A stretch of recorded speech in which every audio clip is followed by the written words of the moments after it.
Misha, hello. Hello, Thank you for Alexander. giving me this interview.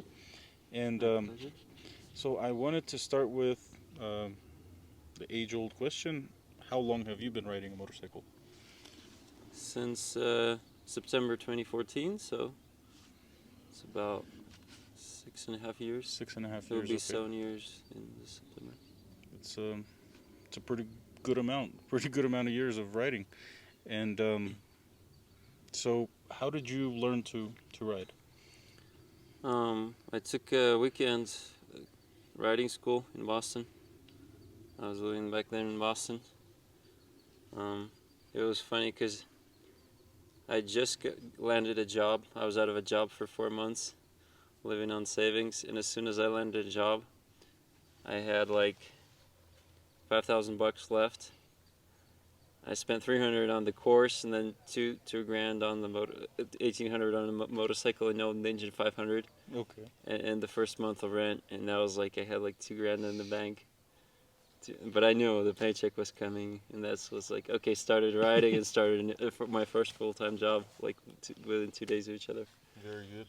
That's everything kind of fell into place there. Yeah. So you took a course, you started riding, and then so after that course, did you feel like how long was the course? Like 2 days? Usually they're like 2-3 days or something. 2 days. Yeah. 2 days. Just a Saturday and Um, Sunday. So after that course, did you feel like you, I mean, could ride a motorcycle safely? Did that give you enough confidence, or? I mean, the course was literally just to get the motorcycle license. As soon as they gave me the permit that I passed the course, I bought the bike, and I just started practicing riding it up and down the street where I lived. After I've done that like 3 times in first and second gear, coming up to third gear maybe, then I took it for a ride around like the block for maybe a 2-3 kilometer where I used to jog. Goes through a couple intersections. I get it up to like fourth gear, and there, then the bike was all beaten up. The front tire was so old it was cracked, and I rode it to a bike shop, and I got the front tire replaced. And That's very good. Yeah, good idea. yeah,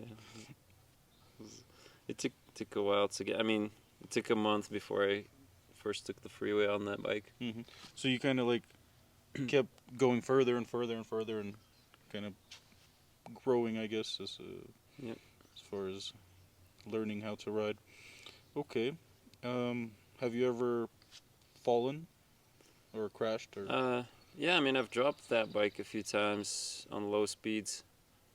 One was I went to my then girlfriend to she lived about 200 kilometers away in a different state, and at that point I was riding maybe 2 months, so 1 month on the freeway, and I thought I got it. I made it about 50 kilometers, took a wrong turn, started trying to make a U-turn, and didn't quite make the U-turn. The front wheel hit the side of the road, and about like 10 miles an hour, I was like, trying to make the turn, Yeah. and Yeah. like, and the front brake lever broke off, and I wasn't injured or anything, but like, okay, no, I have no front brake. I texted her like, okay, I'm not coming, and I rode it back home with just the foot brake. So that was, and after that, didn't have any accidents up until 2019 when got rear-ended by a pickup truck in downtown Los Angeles. Hmm. Were you stopped or? Were you stopped or? No, it was downtown Los Angeles has a very complicated maze clusterfuck of roads and on ramps, off ramps, overpass, underpass. Yeah. So I realized last minute that I need to take a non-ramp onto the freeway, and there was a truck in the rightmost lane, and he last second realized he doesn't want to take the pass. He wants to go straight across the 101 or whatever, south westbound freeway Mm-hmm. through Los Angeles. So we were like this, and both of us like rushed to do their maneuver, and we ended up Oh, so you colliding. kind of crossed into each other. Yeah. Okay. Those were the only two times? Um, the only two were worth that led to anything. I mean, the first bike. I mean, I've dropped a bike several times. Oh, yeah. That's. But and other than the case where I broke off um, the front brake, I would just pick it up and just keep going. Mm-hmm.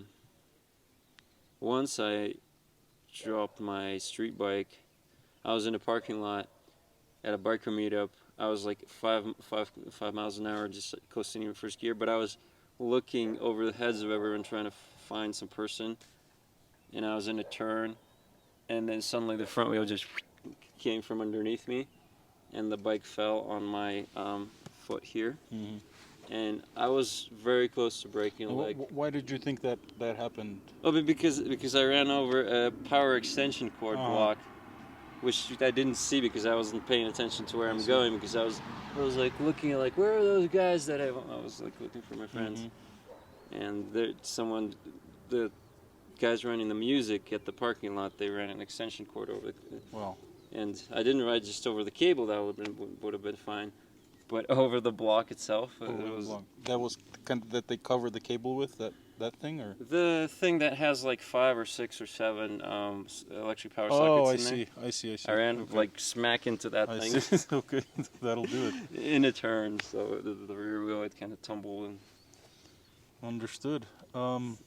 So that's your bike right there. Yep. The black and gray and red one, which today I was riding in front, and I was looking at the rearview mirror, and I saw how fucking scary that bike looks in the back, in the rearview mirror. That bike looks scary, seriously.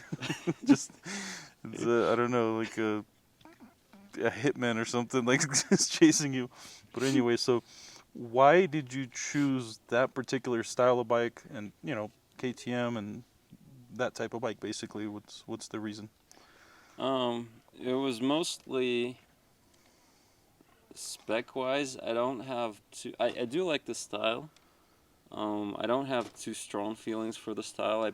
I selected it because it's, to the best of my knowledge, the best combination of being lightweight but still powerful, and being good both on the street and being able to handle some off-roading.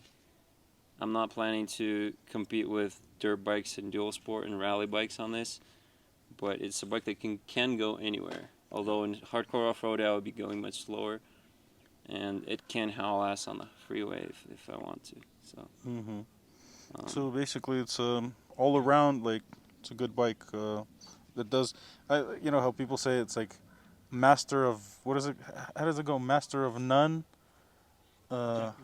Jack of all trades, but master of none. So you I would know. say it's the master of adventure traveling. Okay, there we go.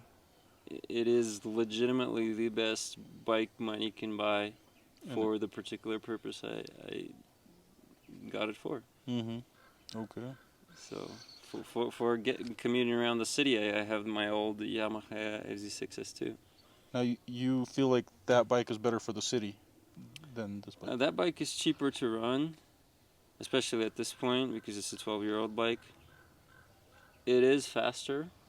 It is faster. Yeah, that thing I got up to 225 and it could do more. This thing, just doing the math, it would rev limit at like 220. It will hit 10,000. It will hit the rev limiter. Well, yeah, this one's geared kind of more for off-road. This seems to have enough torque. It has enough. It has actually more power, 105, whereas that one has 98. And this one is designed for more acceleration, not so much for top end speed. Because they put a really big sprocket on these, and the gearing is different. The street bikes have a smaller sprocket, so it's better for top speed. Yeah. That Yamaha, you said, is how many cc's? 600 cc. 600, and wow. Well, it's a inline 4, so it revs to 14,000. I see. Okay. It's a very smooth engine. Well, if you don't mind, could you please tell us what is a motorcycle to you personally? What do you kind of use it as? Um, so having two bikes, one of them is for commute. Well, a motorcycle. Okay, let's back up. So it is first and foremost, any motorcycle is an efficient means of transportation for me. It saves money and time, especially in LA. Traffic and parking are major concerns. So it allows me to just, whenever I want to go, like yesterday, or Thursday night, I went to the bungalow, which is hard to find parking. I don't think about that when on a bike. I know that I can just literally go to the venue. I don't have to search for parking lots around it. I will find a place to jam just between two cars. Yeah. Mm-hmm. Same for traffic jams. Like no matter if it's a standstill traffic, I can still lane split to some extent. It's never found myself in a where I really cannot proceed whatsoever. Obviously, bikes get 40 to 50 miles per gallon of gas.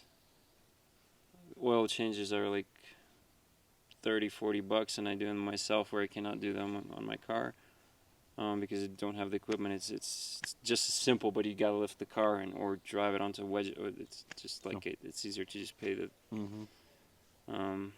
So is it only efficient way of travel? Is it anything else, or that's basically what it is? No, I enjoy it. I actively enjoy it. It lets me feel myself alive. I am a bit of an adrenaline junkie in that sense. So when I'm hauling ass on the twisties, trying to follow someone who's faster than me, and we get there. Like I've done track days in my first year. Is it adrenaline or is it competition, or is it kind of? Yeah, I mean, I don't race people for a competition. Is taking it to the next level. A competition is like when we're just riding. There's no race. Is like whoever gets first to there owes the other guy a beer or something like that. Kind of thing leads to like Bad Well, outcomes I usually. mean, if it's like it's bad for some, like some really require that. I just it's for me personally, it's not worth it.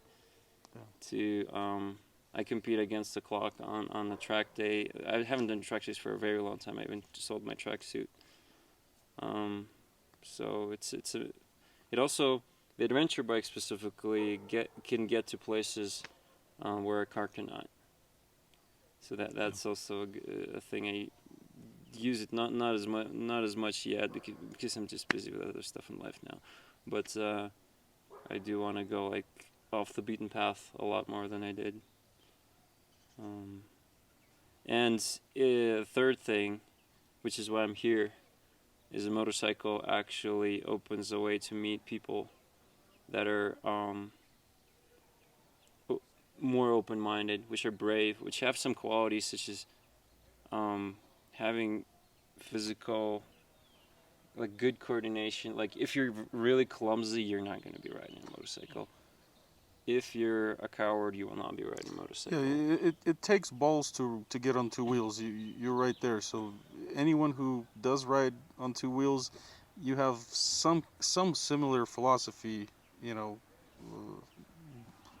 So yeah, I completely agree with you there. It really, just the way the three of us together were riding today, it just came up with, I get to know you because I saw you have a very similar bike, and we just met at the hilltop, and it's a normal thing for bikers to come up to each other. Hey, dude, what's up? Where are you coming from? Where are you riding? Cool bike, let's your ride bike. together. Tell me Yeah, about that your kind of bike. stuff. Yeah. That is something the modern world is, at least in my experience, for an introvert like myself. I know people who are very good at doing that in other settings, for instance, at a bar. Yeah.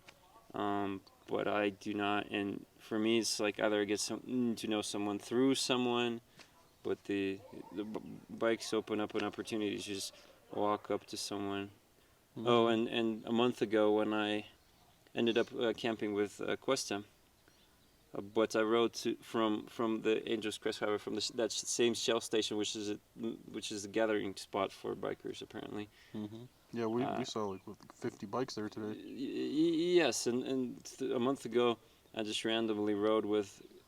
I was scheduled to meet 2 other guys there, which are more of a dirt bike riders, and one of them was like all the gear all the time. He was like, "Oh, don't show up in jeans and hiking boots." And well, I was like, okay, "That's like as much gear as I wear." So I'm actually glad that I went with other guys that were like, yeah, okay, you got a KTM too, and I got like, you got a KTM 790. There was like BMW GS guys, and someone on Ducati, someone on whatever adventure and sport touring style kind of thing, and we just spent like 4 hours together, and well, that I got their phone numbers, and maybe I'll ride with them at some point. So Yeah. opens up. Yeah, so there you guys go. That's another outlook on, what a person uses a motorcycle for. And I really appreciate the interview. Thank you very much. Thank you. Thank you.